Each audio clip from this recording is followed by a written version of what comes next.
ಬಿಹಾರ ಚುನಾವಣೆಯಲ್ಲಿ ಕೈಗೆ ಹೀನಾಯ ಸೋಲಾಗಿದೆ. ಫಲಿತಾಂಶದಲ್ಲಿ ಎರಡಂಕಿಯನ್ನು ಕೂಡ ಕಾಂಗ್ರೆಸ್ ತಲುಪಿಲ್ಲ. ಬಿಹಾರ ಚುನಾವಣೆಯಲ್ಲಿ ಕೈಗೆ ಹೀನಾಯ ಸೋಲಾಗಿದೆ. ಫಲಿತಾಂಶದಲ್ಲಿ ಎರಡಂಕಿಯನ್ನು ಕೂಡ ಕಾಂಗ್ರೆಸ್ ತಲುಪಿಲ್ಲ. ರಾಜ್ಯ ರಾಜಕೀಯದ ಮೇಲೂ ಕೂಡ ಫಲಿತಾಂಶ ಪರಿಣಾಮ ಬೀರುತ್ತೆ. ಚುನಾವಣಾ ಅಂಕಿಅಂಶಕ್ಕೆ ಕೈಕಮಾಂಡ್ ಶಾಕ್ ಆಗಿದೆ. ಶಾಕ್ನಲ್ಲಿರುವ ಕಾಂಗ್ರೆಸ್ ಹೈಕಮಾಂಡ್ ನಾಯಕರು. ಯಾಕೆಂತಂದ್ರೆ ಗೆದ್ದೇ ಗೆಲ್ಲುತ್ತೀವಿ ಎಂಬ ವಿಶ್ವಾಸವನ್ನ ವ್ಯಕ್ತಪಡಿಸಿದ್ರು. ಸದ್ಯಕ್ಕೆ ನವೆಂಬರ್ ಕ್ರಾಂತಿಗೆ ಫುಲ್ ಸ್ಟಾಪ್ ಬಿದ್ದಂತೆ ಕಾಣ್ತಾ ಇದೆ.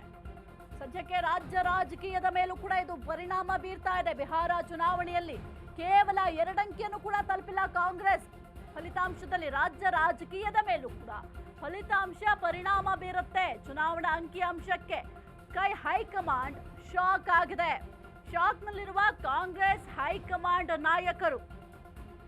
ಸದ್ಯಕ್ಕೆ ನವೆಂಬರ್ ಕ್ರಾಂತಿಗೆ ಫುಲ್ ಸ್ಟಾಪ್ ಬಿತ್ತು.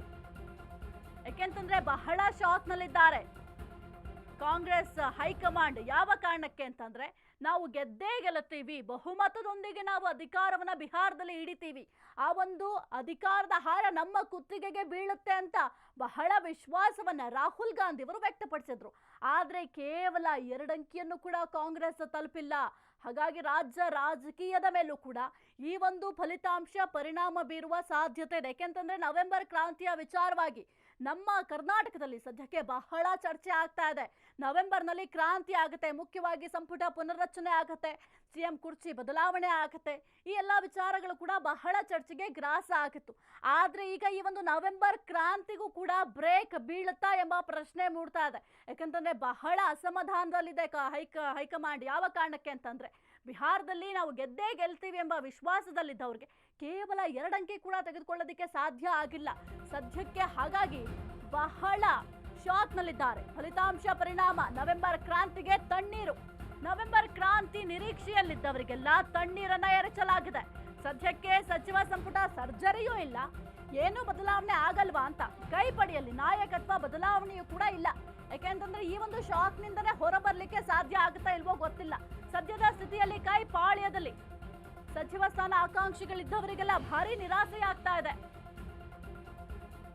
ಈ ಒಂದು ಸಂಪುಟ ಪುನರ್ರಚನೆ ಆಗೇ ಆಗುತ್ತೆ ಎಂಬ ವಿಶ್ವಾಸದಲ್ಲಿದ್ರು. ಈಗ ಸದ್ಯಕ್ಕೆ ಬಿಹಾರ ಫಲಿತಾಂಶ ನಮ್ಮ ರಾಜ್ಯ ರಾಜಕೀಯದ ಮೇಲೂ ಕೂಡ ಬಹಳ ಪರಿಣಾಮವನ್ನ ಬೀರ್ತಾ ಇದೆ. ಯಾಕೆಂತಂದ್ರೆ ಈ ಒಂದು ನವೆಂಬರ್ ಕ್ರಾಂತಿ ಆಗುತ್ತೆ. ಈ ಒಂದು ನವೆಂಬರ್ ಕ್ರಾಂತಿ ಆದ್ರೆ ಸಂಪುಟ ಪುನರ್ರಚನೆ ಆಗುತ್ತೆ, ಕೆಲವೊಂದಿಷ್ಟು ಸಚಿವರಿಗೆ ಕೊಕ್ ನೀಡಲಾಗುತ್ತೆ, ಇನ್ನು ಹೊಸಬರಿಗೆ ಮಣೆ ಹಾಕಲಾಗುತ್ತೆ ಅಂತ ಹೇಳಲಾಗ್ತಾ ಇತ್ತು. ಈ ಒಂದು ಸಂಪುಟ ಪುನರ್ರಚನೆ ಆಗುತ್ತೆ ಅಂತ ಕೆಲವೊಂದಿಷ್ಟು ಸಚಿವರು ಅಥವಾ ಆಕಾಂಕ್ಷಿಗಳು ಲಾಬಿಯನ್ನು ಕೂಡ ಮಾಡ್ತಾ ಇದ್ರು. ಆದ್ರೆ ಇದೆಲ್ಲದಕ್ಕೂ ಕೂಡ ಬ್ರೇಕ್ ಬಿದ್ದಿದೆ ಈಗ ಬಿಹಾರ ಚುನಾವಣಾ ಫಲಿತಾಂಶದ ಎಫೆಕ್ಟ್. ಡಿಕೆ ಶಿವಕುಮಾರ್ ಸಿಎಂ ಕನಸು ಕೂಡ ಈಗ ನುಚ್ಚು ನೂರು. ಸಿಎಂ ಕುರ್ಚಿಯ ಆಕಾಂಕ್ಷಿಗಳಿಗೆ ಭಾರೀ ನಿರಾಸೆ. ಸದ್ಯಕ್ಕಿಲ್ಲ ನಾಯಕತ್ವ ಬದಲಾವಣೆ. ಸಿಎಂ ಕನಸು ಭಗ್ನ. ಡಿಕೆಶಿಯ ನಡೆ ಏನು ಹಾಗಾದ್ರೆ? ಮುಂದೆ ಯಾವ ನಡೆಯನ್ನ ಅನುಸರಿಸ್ತಾರೆ ಅನ್ನೋದು ಬಹಳ ನಿಗೂಢವಾಗಿದೆ.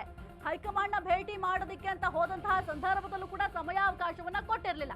ಸದ್ಯಕ್ಕಂತೂ ಡಿಕೆ ಶಿವಕುಮಾರ್ ಸಿಎಂ ಆಗುವ ಕನಸು ನುಚ್ಚು ನೂರಾಗಿದೆ. ಸಿಎಂ ಕುರ್ಚಿಯ ಆಕಾಂಕ್ಷಿಗಳಿಗೆ ಭಾರಿ ನಿರಾಸೆಯಾಗ್ತಾ ಇದೆ. ಕೇವಲ ಡಿಸಿಎಂ ಡಿಕೆ ಶಿವಕುಮಾರ್ ಮಾತ್ರ ಸಿಎಂ ಕುರ್ಚಿಯ ಮೇಲೆ ಕಣ್ಣಿಟ್ಟಿರಲಿಲ್ಲ. ಪರಮೇಶ್ವರ್ ಆಗಿರ್ಬೇಕು ಅಥವಾ ಸತೀಶ್ ಜಾರಕಿಹೊಳಿ ಅವರಾಗಿರ್ಬೋದು, ಎಲ್ಲರೂ ಕೂಡ ಒಂದು ಸಿಎಂ ಕುರ್ಚಿಯ ಮೇಲೆ ಕಣ್ಣಿಟ್ಟಿದ್ರು. ಆದ್ರೆ ಈಗ ಎಲ್ಲರಿಗೂ ಕೂಡ ಭಾರಿ ನಿರಾಸೆಯಾಗಿದೆ.